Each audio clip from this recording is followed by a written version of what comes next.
Now, Al-Hafiz Ibn Hajar Al-Haythami rahimahullah ta'ala, again in Al-Fatawa Al-Hadithiyah, has many interesting verdicts relating to these practices. With regarding to ilm al-awfaaq, ilm al-awfaaq is the science of ta'widat. When people use numbers, how do we differentiate between those ta'widat which people use for numbers and those ta'widat which people use figures? And remember, the Sahara, people who perform magic, also use numbers. And therefore people become confused between the two. Firstly, anyone who writes out a ta'weed, when he writes out the ta'weed and he binds the ta'weed and tells you not to open the ta'weed, this is a practice which is false. Who has told them not to open the ta'weed? Is there something mahdur, meaning prohibited in the ta'weed, that we cannot open the ta'weed? In fact, you should be allowed to open the ta'weed. There is nothing wrong with opening up a ta'weed. This is not prohibited. And the other practice which they do is that they use names which are uneligible. You cannot make out what those names are and who those names belong to. Now, Al-Hafiz Ibn Hajar Al-Haythami rahimahullah ta'ala mentions ilm al-awfaaq. Ilm al-awfaaq is the knowledge relating to numbers. They ask him, Ma hukmu ilm al-awfaaq? What is the ruling relating to ilm al-awfaaq? He states, بأن علم الأوفاق يرجع إلى مناسبات الأعداد وجعلها على شكل مخصوص. The science of awfaaq returns back to numbers and the appropriability of numbers and placing the numbers in a specific table, in a specific way. وهذا كأن يكون بشكل من 9 بيوت. This will be done, for instance, that they will write at 9 squares.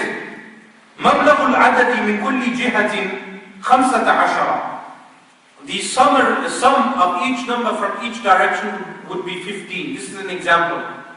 So for instance, if someone drew a square, there's a square, and the square had 3 boxes in a row. Then each box would have a number, and if you count the boxes in any direction, they will reach the same number. So for instance, 15. So if you have 3, 4, and 8, that makes 15 in that direction. And in this direction, 3, 5, and 7, which also makes 15. And then in the other direction, in any direction, it will make the same number. He states, وَهُوَ يَنْفَعُ لِلْحَوَائِجِ وَإِخْرَاجِ الْمَسْجُونِ. This is sometimes beneficial for needs and taking people out of jail. وَوَضْعِ الْجَنِينِ. It also helps in a woman giving child. وَكُلُّ مَا هُوَ مِنْ هَذَا الْمَعْنَى. And many other things, meaning it is something which is a part of medicine. وَضَابِطُهُ وَكَانَ الْغَزَالِي رحمه الله تعالى يعتني بِهِ كَثِيرًا. This science Imam Ghazali rahimahullah ta'ala would use. حتى نسب إليه, to the extent that this science was attributed to Imam Ghazali. ولا محذور فيه, there is nothing wrong with it. إن استعمل لمباح, if it is used for mubah, meaning acts which are not prohibited. بخلاف ما إذا استعين به على حرام, as opposed to it if it is used for haram, prohibited acts. وعليه يحمل جعل القرافي الأوفاق من السحر. This is the interpretation of Al-Qarafi, where he said that awfaaq is magic. So there was a group of ulama who said the usage of numbers in such a way is magic. And there was a group of ulama who would use this, like Imam Ghazali. rahimahullah ta'ala. Al-Imam Ibn Hajar al-Haytami states that the group of ulama that used it like anything else in medicine. For instance, Allah subhanahu wa ta'ala has placed in a tablet, a paracetamol tablet, the power to remove a headache.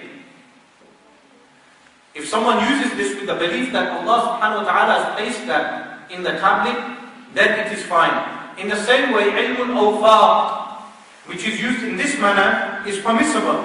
But those ulama who said it is magic, were referring to awfaaq when it is used in the impermissible manner, like al-Qarafi.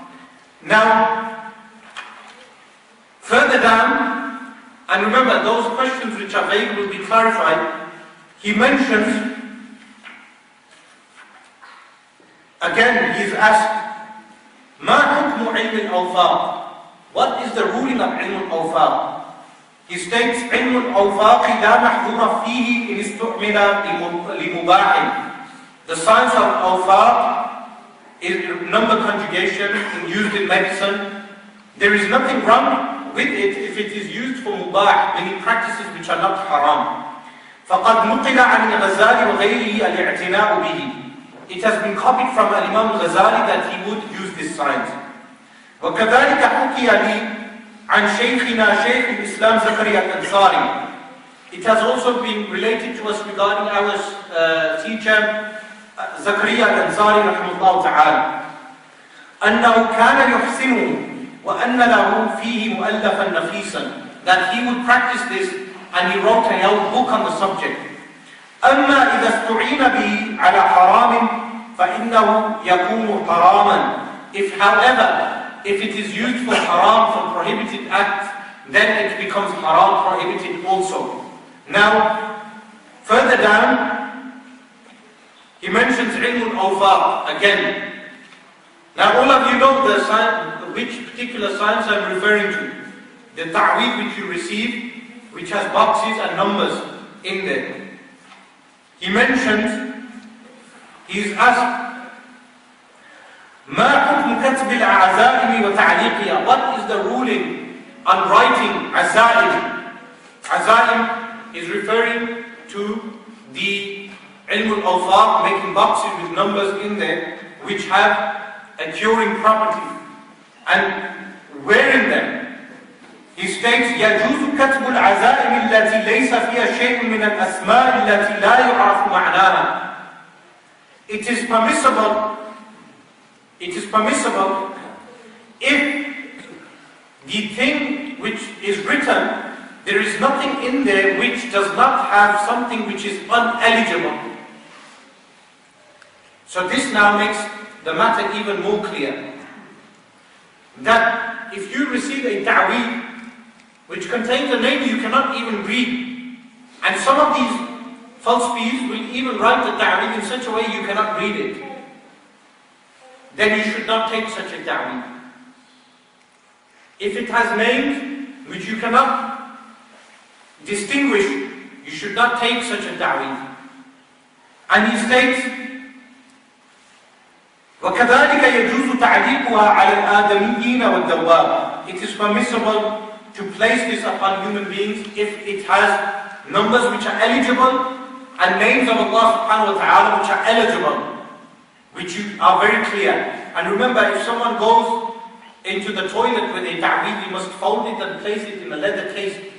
Now, with regard to the hadith of Rasulullah sallallahu alayhi wa sallam, which mentions prohibition of ta'weedat, the ulama like Jalaluddin Suyuti rahimahullah ta'ala and Al-Hafiz ibn Hajar al-Haytami rahimahullah ta'ala mention that this is referring to those azaim, those ta'weedat, those talismans which contain shirk, polytheism, and this would also apply to those talismans the meaning of which is not known.